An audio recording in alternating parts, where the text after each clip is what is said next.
கிறிஸ்துவுக்குள் மிகவும் பிரியமான தெய்வ பிள்ளைகளை, பரலோகமன்னா நிகழ்ச்சியின் மூலம் உங்களை சந்திப்பதில் என் இருதயம் கர்த்தருக்குள் மிகுந்த மகிழ்ச்சி அடைகிறது. இன்றைய பரலோகமன்னா கைவிடவே மாட்டா. இன்றைக்கு உங்கள் ஒவ்வொருவரையும் பார்த்து கர்த்தராகிய தேவன் சொல்லுகிற கர்த்தருடைய வார்த்தை, நான் உன்னை விட்டு விலகுவதும் இல்லை, உன்னை கைவிடுவதும் இல்லை. தேவன் சொல்வதற்கும் மனிதர்கள் சொல்வதற்கும் நிறைய வித்தியாசம் இருக்கிறது. மனிதர்கள் சொல்லுவாங்க, நான் உன் கூட இருப்பேன்னு சொல்லி.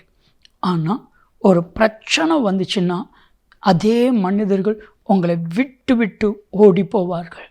ஆனால் தேவனாகி கர்த்தர் சொன்னது தான். சங்கீதம் 33:9 வாசித்து பாருங்கள். அவர் சொல்ல ஆகும், அவர் கட்டளையிட நிற்கும். இன்றைக்கி உங்கள் ஒவ்வொருவரையும் பார்த்து கர்த்தர் சொல்லுகிற வார்த்தை உபாகமம் 31:8. கர்த்தர் தாமே உனக்கு முன்பாய் போகிறவர், அவர் உன்னோடு கூட இருப்பார், அவர் உன்னை விட்டு விலகுவதும் இல்லை, உன்னை கைவிடுவதும் இல்லை. எவ்வளவு பெரிய ஒரு வாக்கு தத்துவம். ஒருவேளை வேதனையோடு பாடுகளோடு நீங்கள் இருப்பீர்களானால் உங்களை நோக்கி இந்த வார்த்தை கடந்து வருகிறது, நான் உன்னை கைவிடுவது எல்லாம். என் அன்பு தெய்வ பிள்ளைகளே, கர்த்தர் சொன்னால் அது அப்படியே நடக்கும். ஆதியாகமத்தின் புத்தகம் 28வது அதிகாரம் 15ஆம் வசனத்தில் யாக்கோப்போடு கூட கர்த்தர் பேசுகிறான். அது வண்ணாந்திரம். யாக்கோப்புக்கு எங்கே போகிறேன்னு தெரியாது. லாபான் எப்படி என்னை நடத்துவான் என்று சொல்லி தெரியாது. லாபான் எப்படிப்பட்ட மனிதன் என்று சொல்லி தெரியாது. ஆனால் அதற்கெல்லாம் முன்பாகவே கர்த்தர் சொன்ன வாக்கு தத்தந்தான், நான் உனக்கு சொன்னதை செய்யும் அளவு நான் உன்னை விட்டு விலகுவதும் இல்லை, உன்னை கைவிடுவதும் இல்லை. நான் சொன்னதை செய்யும் வரைக்கும், ஆண்டவர் ஒரு காரியம் சொன்னார்னா அது நடக்கிற வரைக்கும் ஆண்டவர் உங்களை ஒரு நாளும் ஒருபோதும் ஒரு சூழ்நிலையிலும் கைவிடவே மாட்டா. மனிதர்கள் சொல்லலாம், ஆனால் தேவன் சொன்னதை அப்படியே நிறைவேற்றுவான். லாபான் 10 முறை சம்பளத்தை மாற்றினான். ஆனால் கர்த்தர் கைவிட்டாரா யாக்கோப்பை? லாபான் யாக்கோப்பை பல முறை ஏமாற்றினான். யாக்கோப்பு ஏமாற்றப்பட்டான். ஆனால் யாக்கோப்பு கைவிடப்பட்டானா? பாருங்க, என்னுடைய ஆசிரியர் ஒருவர் சொல்லுவாங்க, கோமாளியாக வேணா இரு, ஏமாளியாக இருக்காத. கோமாளியாக வேணா இரு, ஏமாளியாக இருக்காத.